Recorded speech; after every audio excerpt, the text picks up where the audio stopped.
guys, kembali lagi di channel Kuliah Sosiologi. Jangan lupa like, comment, and subscribe-nya ya.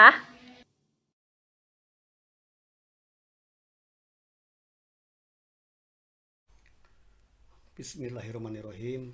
Assalamualaikum warahmatullahi wabarakatuh. Bertemu kita pagi hari ini ya. Mudah-mudahan kalian tetap semangat, sehat ya.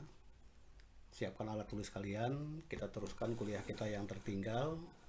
Mudah-mudahan ada manfaatnya kuliah kita di tengah situasi COVID-19 seperti yang kita rasakan pada pagi hari ini. Saya ingin meneruskan kuliah kita, mudah-mudahan hari ini tuntas ya, karena kalau terlalu panjang kalian juga mungkin bosan ya.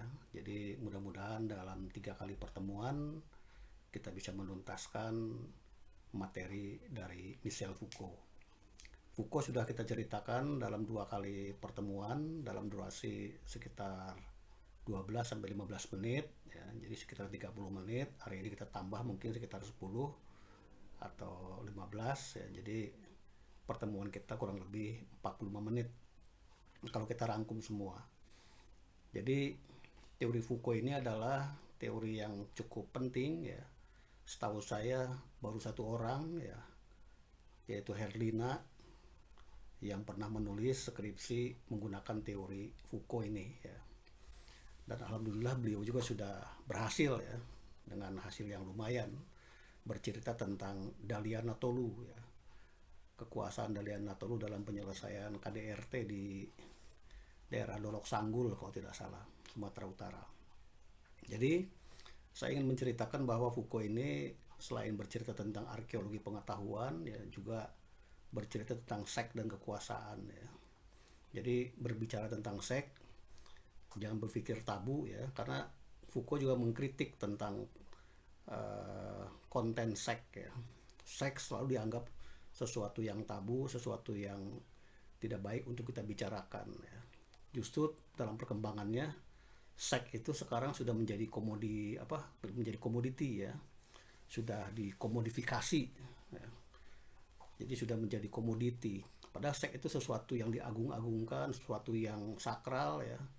Tapi dengan beriringnya zaman ya, dengan ada dominasi kekuasaan terutama kapitalisme ya, seks itu sudah masuk ke ruang publik ya. Sesuatu yang ruang privat ya, sesuatu yang tabu sekarang menjadi ruang publik, kemudian dibungkus dengan kapitalisme. Kita lihat sekarang industri seks ya, di mana-mana ya. Kita lihat rumah bordir, kafe, kemudian hotel-hotel, bahkan maaf ada situs porno dan lain-lain ya, yang sebetulnya itu adalah dunia kapitalisme. Jadi kapitalisme menggeser sesuatu seks yang tabu menjadi sesuatu yang sesuatu yang biasa ya, sudah dikomersialisasi. Itu kritikan Foucault ya, dalam konteks seks dan kekuasaan. Jadi kekuasaan sangat terkait dengan kapitalisme ya. Kapitalisme menggeser semua sesuatu yang privat menjadi yang publik seperti itu. Nah, kemudian di samping itu Foucault juga bercerita tentang pengetahuan tadi ya. Pengetahuan kita sudah bahas di pertemuan yang kedua ya, bahwa pengetahuan itu muncul ya dari dominasi ya. Jadi ada dominasi yang menyebabkan lahirnya sebuah pengetahuan, sebuah kebenaran ya. Power is knowledge ya. Kekuasaan membuat pengetahuan gitu.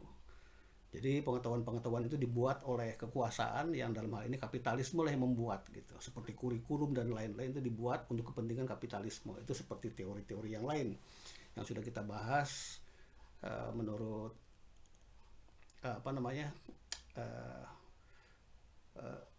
Althusser ya, Althusser maupun Gramsci seperti itu. Jadi kebenaran itu ditentukan oleh kekuasaan. Sejarah begitu juga ya. Sejarah itu tergantung siapa yang berkuasa.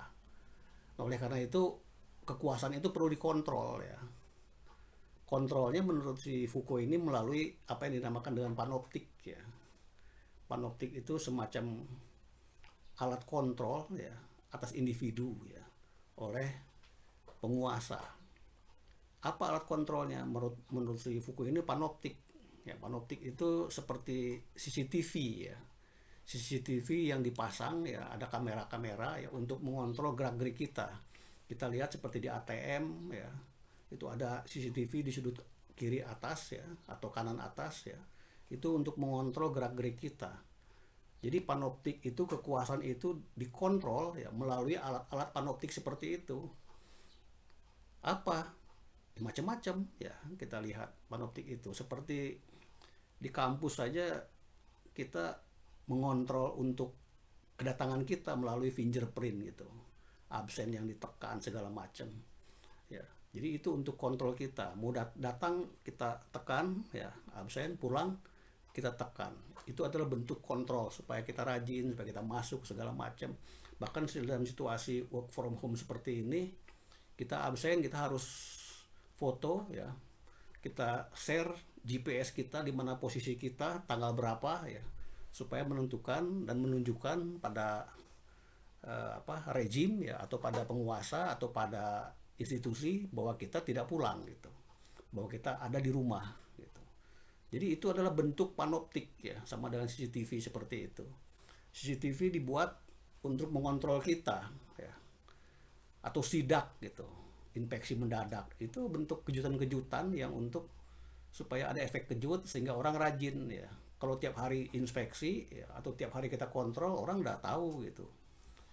Atau misalnya tiap hari kita absen, orang udah tahu juga tidak mau titip absen, tapi sekali-sekali kita mengabsen gitu, dengan cara acak ya, itu kaget mahasiswa ya, sehingga mahasiswa tidak bisa main-main gitu.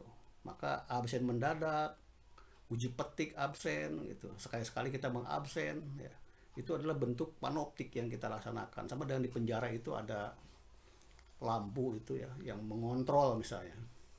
Si Foucault itu mencontohkan seperti itu dalam bukunya, seperti di penjara ada lampu yang mengontrol, nyorot ke sana kemari. Jadi seolah-olah para napi itu diawasi, padahal belum tentu. Padahal lampu itu hanya kadang-kadang disetel oleh otomatis gitu. Tapi bagi si napi seolah-olah di situ ada orang gitu. Sama dengan CCTV tadi gitu. Jadi kita dikontrol oleh alat ya, yang supaya kita jangan keluar dari jalur itu. Sama dengan sek tadi ya, sek itu dikontrol oleh negara gitu. Itu yang dikritik oleh si Foucault ya. Kalau misalnya undang-undang RUU PKS misalnya tentang hubungan suami istri ya, tentang tidak boleh ada pemaksaan segala macam, itu sebetulnya demikian kontrol negara itu masuk sampai ke ruang privat seperti itu ya. Nah, ini yang dikritik oleh si Foucault ya. Foucault demikian mengkritiknya sesuatu yang privat sampai dikontrol oleh negara gitu. Kenapa? Karena negara memang mengatur segala macam melalui panoptik-panoptik seperti itu. Kontrol-kontrol yang luar biasa. Sama dengan si Althusser yang tentang ISA ya, Institute State Apparatus, kemudian Repressive State Apparatus ya. Jadi ada undang-undang, ada aparat seperti itu. Panoptik juga seperti itu ya. Panoptik adalah untuk kontrol kekuasaan ya. Saya untuk mengontrol kalian apakah hadir atau tidak, saya harus pakai absen. Kalau tiap hari di absen, ya mungkin kalian udah tahu bakal susah gitu. Tapi sekali-sekali saya mengabsen, itu juga sebagai bentuk kontrol pada kalian ya. Jadi kekuasaan itu lahir dari sebuah wacana ya, wacana yang berbentuk opini ya, kemudian dibuat strategi sehingga menjadi dominasi, sehingga menjadi klaim kebenaran. Ya. Itu mirip dengan teori-teori yang lain ya. Jadi seperti itulah kekuasaan dalam kehidupan kita ya, kemudian dikontrol melalui panoptik seperti itu ya, sehingga kita tidak lagi bebas ya. Padahal sesuatu yang ruang privat itu tidak bisa seperti itu menurut Foucault ya. Termasuk seks ya. Seks sekarang sudah bergeser, bukan lagi sesuatu yang sakral ya. Kita seperti dunia industri itu bukan hanya industri dalam manufaktur, tapi seks pun udah menjadi komodifikasi ya. Seks juga sudah menjadi industri ya, industri seks, karena adanya kapitalisme seperti itu. Itu yang teori Foucault ya. Waktu 10 menit ini saya di jam saya ya, mudah-mudahan ada manfaatnya. Mungkin materi ini tidak lengkap ya, karena kita kuliah hanya beberapa menit ya, kemudian waktu yang terbatas ya. Mudah-mudahan ini menarik bagi kalian untuk membaca lebih jauh tentang Foucault, dan pada kesempatan lain kita bisa diskusikan lebih lanjut di ruang kelas ya, atau sekali-sekali kita bisa ngobrol ya dalam situasi yang lebih santai ya. Saya senantiasa dulu seringkali membuka kelas-kelas diskusi di luar jam ngajar ya, sepanjang memang ada waktu saya dan kalian juga butuh, kalian bisa request apa yang kalian bisa minta ya, sepanjang saya bisa dan sepanjang saya juga mampu untuk menjelaskan. Mudah-mudahan ada manfaatnya. Terima kasih ya. Assalamualaikum warahmatullahi wabarakatuh.